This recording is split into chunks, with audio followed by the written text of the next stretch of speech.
మనం ముఖ్యంగా తెలుసుకోవాల్సిన విషయము యాసంగిలో వరి నారుమడి యాజమాన్యం ఎలా చేపట్టాలి. చాలా వరకు రైతాంగం నారుమడి పోసుకున్నారు కాబట్టి, కానీ ఈ మధ్య కాలంలో రాత్రి వేళ ఉష్ణోగ్రతలు 7 డిగ్రీల నుంచి 15 డిగ్రీల వరకు ఉంటున్నాయి. అదేవిధంగా పగటిపూట ఉష్ణోగ్రతలు కూడా బాగా తగ్గినాయి. సుమారు 22 నుంచి 27 డిగ్రీల వరకు పగటి ఉష్ణోగ్రతలు మనం చూస్తున్నాం. ఇటువంటి సమయంలో నారుమడి యాజమాన్యం ఎలా చేపట్టాలో తెలుసుకుందాం. ఈ రాత్రి వేళల్లో ఉష్ణోగ్రతలు బాగా తక్కువగా నమోదవుతున్నాయి కాబట్టి నారుమడి చుట్టుముట్టు 4 వైపులా ఇనుప చువ్వలు గాని కర్రతో చువ్వలు గాని ఏర్పరచుకొని దాని మీద సన్నటి పాలిథిన్ షీట్ సాయంత్రం వేళల్లో కప్పుకొని ఉదయాన్నే వాటిని తీసివేసినట్టయితే చాలా వరకు ఈ చలి ప్రభావం అనేది నారుమడి మీద అంతగా కనబడదు. సాయంత్రం వేళల్లో నీళ్లు నారుమడిలో ఉంచుకొని ఉదయం వేళలనే నీటిని తీసివేసి మళ్ళీ కొత్త నీటితో అంటే బోర్వెల్ ద్వారా వచ్చే వెచ్చటి నీటితో నీటి తడులు ఇచ్చుకున్నట్టయితే నారుమడి అనేది చలి ప్రభావం నుంచి కొద్ది వరకు తట్టుకొని ఉంటుంది.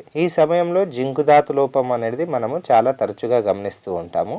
ఈ జింకు ధాతును సవరణకై మనకు 2 గ్రాముల జింక్ సల్ఫేట్ 1 లీటర్ నీటిలో కలుపుకొని మనం పిచికారీ చేసుకున్నట్టయితే జింకు ధాతు సూక్ష్మ ధాతు లోపం వల్ల వచ్చే ప్రభావం అనేది నారుమడి మీద పడకుండా నారు అనేది ఆరోగ్యంగా ఉంటుంది. అదే విధంగా ఈ కలుపు యాజమాన్యం కూడా చాలా ముఖ్యమైన అంశం. 8 నుంచి 10 రోజుల వరకు బ్యూటాక్లోర్ గాని లేకపోతే సోఫిట్ అనే ప్రిట్లాక్లోర్ మరియు సేఫ్నర్ అనే మందుని 25 ml 5 లీటర్ల నీటిలో కలుపుకొని మనం పిచికారీ చేసుకున్నట్టయితే కొద్ది వరకు మనకు కలుపు రాకుండా ఉంటుంది. 10 నుంచి 15 రోజుల వ్యవధిలో బిస్పైరిబాక్ సోడియం అనే మందుని 0.5 ml 1 లీటర్ నీటి కలుపుకొని పిచికారీ చేసుకున్నట్టయితే మొలకెత్తిన కలుపుని అనేది నివారించే అవకాశం ఉంటుంది. అదే విధంగా గడ్డి జాతి కలుపు ఊద గాని ఒడిపిలి గాని ఎక్కువగా ఉన్నట్టు గమనించినట్టయితే సలాఫాప్ బి బ్యూటైల్ అనే మందుని 1.5 ml 1 లీటర్ నీటికి కలుపుకొని మనం పిచికారీ చేసుకున్నట్టయితే మనం కలుపుని సమర్థవంతంగా నారుమడి నుంచి నియంత్రించుకొని నారుమడిని కాపాడుకున్నట్టు అవుతాం.